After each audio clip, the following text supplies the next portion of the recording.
एक बार की बात है, एक बहुत बड़ा तालाब था, जिस तालाब में बहुत सारे मेढक रहते थे। सरोवर के बीच में एक बहुत पुराना का खंभा भी लगा हुआ था। खंभा बहुत ऊंचा था और उसकी सतह बहुत ही चिकनी थी, जिस कारण से वह लोहे के खंभे पर भारी फिसलन हो गई थी।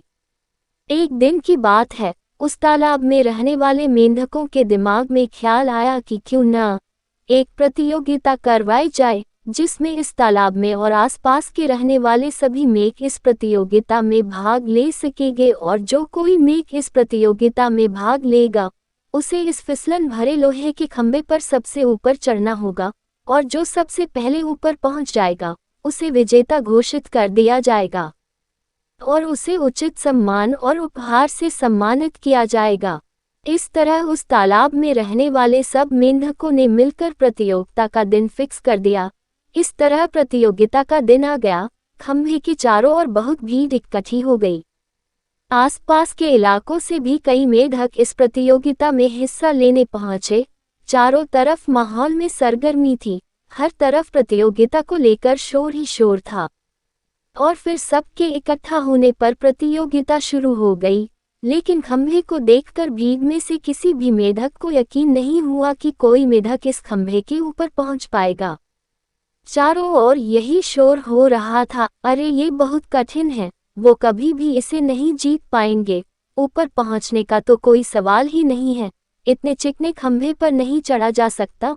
और यह हो भी रहा था कि जो भी मेढक कोशिश करते, वो थोड़ा ऊपर जाकर फिसलने के कारण नीचे गिर जाते और कई मेढक तो बार बार गिरने के बावजूद अपने प्रयास में लगे हुए थे। पर भीड़ तो अभी भी चिल्लाई जा रही थी, ये नहीं हो सकता, ये असंभव है। अब जो भी मेढक उत्साहित थे, कोशिश कर रहे थे, वो भी ये सुनकर हताश हो गए और बार बार गिरने से उन्होंने अपना प्रयास करना भी छोड़ दिया।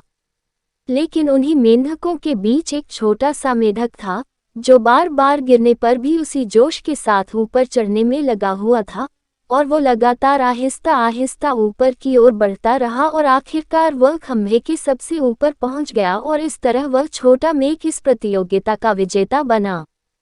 फिर जीतने के बाद उस मेघ को ढेर सारे इनाम और सम्मान से सम्मानित किया गया और सभी लोगों को उसकी जीत पर सभी को बड़ा आश्चर्य हुआ। सभी मेढक उसे घेर कर खड़े हो गए और पूछने लगे, तुमने ये असंभव काम कैसे कर दिखाया, कैसे तुमने सबको पीछे छोड़कर जीत प्राप्त की।